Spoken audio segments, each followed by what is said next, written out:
Il était une fois dans un petit village un ouvrier acharné. Sa vie était simple, mais remplie de sens. Chaque matin, il se réveillait avant les premières lueurs de l'aube et parcourait un long chemin pour aller chercher de l'eau potable à un puits éloigné. L'ouvrier portait 2 pots en argile pour rapporter l'eau à la maison. Il les attachait aux extrémités d'un bâton en bois et plaçait le bâton sur ses solides épaules. L'un des pots était parfait en tout point. Il était lisse, rond et sans défaut. Pas une seule goutte d'eau ne s'en échappait jamais. L'autre pot avait une petite fissure sur le côté. À cause de cette fissure, la moitié de l'eau s'écoulait lentement, goutte à goutte, avant même que l'ouvrier n'arrive chez lui. Le pot parfait était très fier de lui. Il regardait le pot fissuré avec mépris. « Je suis sans défaut », pensait-il. « Je fais mon travail parfaitement. Chaque goutte d'eau arrive à bon port grâce à moi. » Un matin, alors qu'il se balançait doucement sur le bâton de bois, le pot parfait regarda le pot fissuré et dit d'une voix moqueuse « Regarde-toi, tu es complètement inutile. La moitié de ton eau a toujours disparu avant même que nous arrivions à la maison. Pourquoi notre maître prend-il la peine de te porter? Tu n'es qu'un fardeau. » Le pot fissuré ne dit rien. Il resta silencieux, ravalant sa peine. Mais ces mots percèrent son cœur comme des épines acérées. Jour après jour, la même chose se produisait. Le pot parfait le taquinait et le provoquait. Le pot fissuré restait calme et souffrait en silence. L'ouvrier parcourait son long chemin, ignorant la douleur que portait son petit pot. Lentement, le pot fissuré commença à croire ce qu'il entendait. Il commença à se sentir vraiment sans valeur. Un jour, le pot fissuré ne put plus supporter le poids de sa honte. Alors qu'il marchait sur le chemin poussiéreux sous le soleil du matin, des larmes commencèrent à couler le long de sa paroi. Goutte à goutte, elles tombaient, se mélangeant à l'eau qui fuyait de sa fissure. Finalement, d'une voix tremblante et remplie de chagrin, il chuchota à l'ouvrier « Maître, je suis tellement désolé. S'il te plaît, pardonne-moi. » L'ouvrier, surpris d'entendre le pot parler, le regarda avec des yeux doux. « Pourquoi pleures-tu, mon ami ?» demanda-t-il doucement. « Qu'est-ce qui trouble si profondément ton cœur ?» Le pot fissuré parla d'une voix brisée par la honte. « Parce que je suis inutile, maître. J'ai une fissure sur le côté. Chaque jour, je perds la moitié de l'eau que tu travailles si dur à aller chercher. Tu te réveilles avant le lever du soleil. Tu marches une si longue distance. Tu portes une charge si lourde. Mais à cause de moi, la moitié de tes efforts est gâchée. Pourtant, tu ne me grondes jamais. Tu ne me jettes jamais. J'ai tellement honte de moi. Je suis un fardeau pour toi. S'il te plaît, pardonne-moi d'être si cassé et sans valeur. » Un jour, le pot fissuré ne put plus supporter le poids de sa honte. Alors qu'il marchait sur le chemin poussiéreux sous le soleil du matin, des larmes commencèrent à couler le long de sa paroi. Goutte à goutte, elles tombaient, se mélangeant à l'eau qui fuyait de sa fissure. Finalement, d'une voix tremblante et remplie de chagrin, il chuchota à l'ouvrier « Maître, je suis tellement désolé.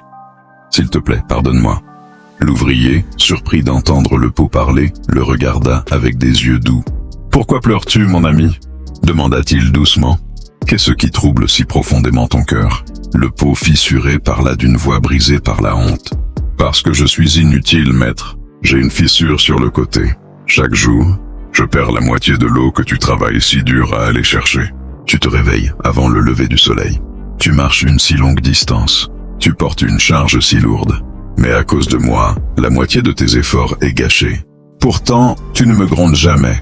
Tu ne me jettes jamais. J'ai tellement honte de moi. Je suis un fardeau pour toi. S'il te plaît, pardonne-moi d'être si cassé et sans valeur. » L'ouvrier écouta calmement, le visage serein et bienveillant. Quand le pot eut fini de parler, il sourit doucement et dit « Oh, est-ce cela qui te rend triste, mon cher ami? Est-ce là la douleur que tu portes dans ton cœur? Ne t'inquiète pas. Demain, je te montrerai quelque chose, et après cela, tu ne te sentiras plus jamais inutile.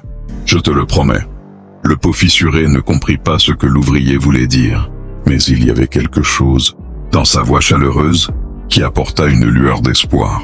Le lendemain, l'ouvrier porta les 2 potes comme d'habitude et alla chercher de l'eau au puits. L'air du matin était frais et agréable. Les oiseaux chantaient leurs chansons matinales. Une douce brise portait l'odeur de la terre et de l'herbe. Sur le chemin du retour, alors qu'il marchait le long du sentier familier, l'ouvrier dit doucement « Aujourd'hui, je veux que vous regardiez tous les 2 attentivement les côtés de la route. Regardez en bas et observez ce qui s'y trouve. Les deux pots regardèrent en bas. Le pot fissuré haleta de surprise. Il y avait de magnifiques fleurs qui s'épanouissaient tout le long de son côté du chemin. Elles dansaient doucement dans la brise matinale, leurs pétales brillant de la rosée fraîche. Pour la première fois depuis bien des jours, le pot fissuré oublia sa tristesse. « Que c'est beau !» chuchota-t-il émerveillé. « Absolument magnifique !» Le pot parfait regarda aussi. Mais de son côté du chemin, il n'y avait pas de fleurs, seulement de la terre sèche et des pierres éparpillées. Pour la première fois, le pot parfait ressentit une étrange sensation dans son cœur. Était-ce de la confusion? Était-ce autre chose? Lorsqu'ils arrivèrent à la maison, l'ouvrier posa soigneusement les deux pots. Le pot fissuré se regarda et vit qu'encore une fois, la moitié de son eau avait disparu. Son bref bonheur s'évanouit. Il chuchota tristement. « Maître, même après avoir vu ces jolies fleurs, je t'ai encore déçu. Je n'ai toujours pas pu te rapporter un pot plein d'eau. Je suis toujours cassé. » L'ouvrier s'assit à côté des pots et sourit. Son sourire était comme un soleil chaud perçant les nuages. « Non, mon petit ami, » dit-il doucement. « Tu ne comprends pas encore. Dis-moi, n'as-tu rien remarqué de spécial à propos de ces fleurs ?» Le pot fissuré réfléchit un instant. « C'étaient les plus belles fleurs que j'ai jamais vues, maître. »« Oui, » dit l'ouvrier. « Mais où poussaient-elles? De quel côté du chemin ?» Le pot fissuré cligna des yeux. « Elles étaient de mon côté, maître. Seulement de mon côté. »« Exactement, » dit l'ouvrier, les yeux pétillants de joie.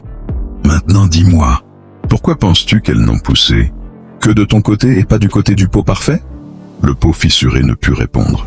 Le pot parfait, lui aussi, écoutait attentivement maintenant, sa fierté commençant à se fissurer juste un peu. L'ouvrier parla avec amour dans la voix. « Parce que j'ai toujours su pour ta fissure, mon ami. Je l'ai su depuis le tout début. Et il y a plusieurs mois, parce que je comprenais ta fissure, j'ai planté des graines de fleurs tout le long de ton côté du chemin. » Le cœur du pot fissuré commença à battre plus vite. « Chaque jour, » continua l'ouvrier, « pendant que nous rentrions à la maison, tu as arrosé ces graines sans même le savoir. Goutte à goutte, l'eau qui fuyait de ton côté tombait doucement sur le sol. Elle a donné vie à ces graines. Elle les a nourries. Elle les a aidées à grandir. Et maintenant, grâce à toi, toute la route est remplie de fleurs magnifiques. Chaque matin, quand je marche vers le puits, leur beauté remplit mon cœur de joie. Chaque soir, quand je rentre chez moi, leur parfum m'accueille comme un vieil ami. Les voyageurs qui passent par là s'arrêtent pour les admirer et ressentent la paix. Les enfants jouent parmi elles et rient de bonheur. Toute cette beauté, toute cette joie existe grâce à toi et à ta fissure. » Des larmes commencèrent à couler à nouveau du pot fissuré. Mais cette fois, c'étaient des larmes de joie et de soulagement. Pour la première fois de sa vie, il se sentait précieux, il se sentait spécial, il se sentait aimé. Mais alors, quelque chose d'inattendu se produisit. Le pot parfait, qui avait tout écouté en silence, prit soudainement la parole. Sa voix n'était plus fière ni moqueuse. Elle était douce et remplie de honte. « Maître, » dit-il calmement, « j'ai quelque chose à dire. » L'ouvrier regarda le pot parfait avec la même douce bienveillance. « Oui, mon ami, parle librement. » La voix du pot parfait trembla. « J'ai profondément honte de moi. Pendant tout ce temps, je me suis moqué du pot fissuré. Je l'ai traité d'inutile. Je l'ai traité de fardeau.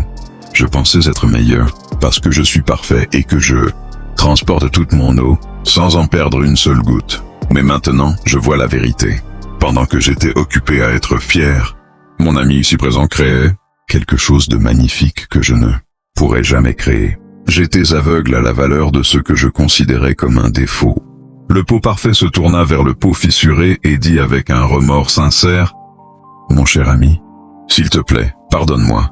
Je t'ai blessé avec mes mots. J'ai été cruel alors que j'aurais dû être gentil. Je t'ai jugé alors que je n'avais aucun droit de juger. Je suis vraiment désolé. Tu n'es pas inutile. Tu es merveilleux à ta façon. Me pardonneras-tu » Le pot fissuré, le cœur maintenant plein de compassion, répondit doucement, « Bien sûr que je te pardonne, mon ami. Nous faisons tous des erreurs. Ce qui compte, c'est que tu en aies tiré une leçon. » L'ouvrier sourit chaleureusement aux deux pots. Il était heureux de voir la transformation en chacun d'eux. Puis il prononça des paroles de sagesse dont les deux pots se souviendraient pour toujours. « Mes chers amis, » dit l'ouvrier en posant doucement ses mains sur les deux pots, « écoutez attentivement ce que je vais vous dire. Personne dans ce monde n'est parfait. Personne. Nous avons tous nos forces et nous avons tous nos faiblesses. Nous avons tous nos dons et nous avons tous nos limites. C'est la nature de la vie. Il regarda le pot parfait. Toi, mon ami, tu excelles à rapporter l'eau à la maison sans la renverser. C'est ton don et il est très précieux. Grâce à toi, ma famille a de l'eau propre à boire chaque jour. Tu remplis parfaitement ton but. Puis il regarda le pot fissuré. Et toi, mon cher ami, tu as un don différent.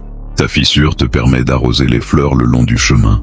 Grâce à toi, la beauté pousse là où il n'y avait que de la poussière.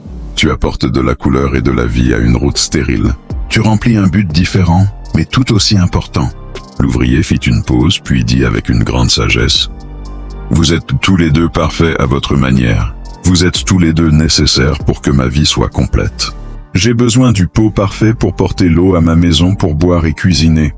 Et j'ai besoin du pot fissuré pour arroser les plantes et créer de la beauté le long de mon trajet quotidien. Si vous étiez tous les deux des pots parfaits, j'aurais de l'eau mais pas de fleurs. Si vous étiez tous les deux des pots fissurés, j'aurais des fleurs mais pas assez d'eau. Vous vous complétez. Vous avez besoin l'un de l'autre. Ensemble, vous rendez ma vie entière. Les deux pots comprirent alors. Le pot parfait n'était plus fier et le pot fissuré n'avait plus honte. Ils réalisèrent qu'ils étaient tous deux précieux, simplement de manière différente. Ils comprirent que la comparaison était stupide car chacun avait son proper but unique. À partir de ce jour, le pot parfait porta l'eau avec humilité et le pot fissuré laissa fuir l'eau avec joie. Ils voyageaient ensemble chaque jour, non plus comme rivaux, mais comme amis. L'un apportait l'eau à la maison et l'autre apportait la beauté au chemin. Les deux étaient nécessaires, les deux étaient aimés, les deux étaient parfaits à leur manière. Si nous regardons profondément dans nos propres vies, nous découvrirons que nous sommes tous comme ces deux pots. Certains d'entre nous peuvent se sentir comme le pot parfait, capables et efficaces, mais manquant peut-être de chaleur ou de créativité. Certains d'entre nous peuvent se sentir comme le pot fissuré, imparfait et avec des défauts, mais capable de créer une beauté inattendue. La vérité est que nous sommes tous un peu des deux. Nous avons tous des forces pour lesquelles nous devrions être reconnaissants, mais nous ne devrions jamais les laisser nous rendre fiers ou cruels. Nous avons tous des faiblesses dont nous pourrions avoir honte, mais nous devrions comprendre que même nos défauts peuvent nous servir un bel objectif. Ce qui compte le plus, ce n'est pas d'être parfait, mais d'être fidèle à qui nous sommes et d'utiliser tout ce que nous avons, fissures comprises, pour apporter quelque chose de bon au monde. Personne n'est parfait, et c'est parfaitement ainsi. Nos imperfections nous rendent humains, nos défauts nous rendent uniques. Et parfois, la chose même que nous pensons être notre plus grande faiblesse est en réalité la source de notre plus grand cadeau au monde. Nous ne devrions pas nous moquer des autres pour leurs faiblesses. Gardez toujours ces deux choses à l'esprit. Premièrement, ne jugez jamais quelqu'un sur ses défauts ou ses limites.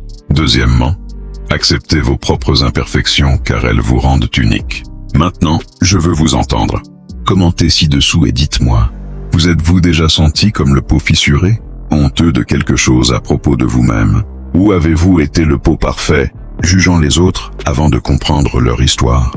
Partagez vos pensées car votre histoire pourrait inspirer quelqu'un d'autre qui a besoin de l'entendre aujourd'hui. Si cette histoire a touché votre cœur et vous a fait penser différemment à vous-même ou aux autres, s'il vous plaît, appuyez sur le bouton « J'aime » et partagez cette vidéo avec quelqu'un qui a besoin de ce message. Vous ne savez jamais dont la vie pourrait changer parce que vous avez choisi de répandre cette sagesse. N'oubliez pas de vous abonner à notre chaîne pour rester avec nous pour d'autres histoires puissantes et inspirantes comme celle-ci. Nous sommes là pour vous rappeler que vous n'êtes pas seul, que vous avez de la valeur et que votre histoire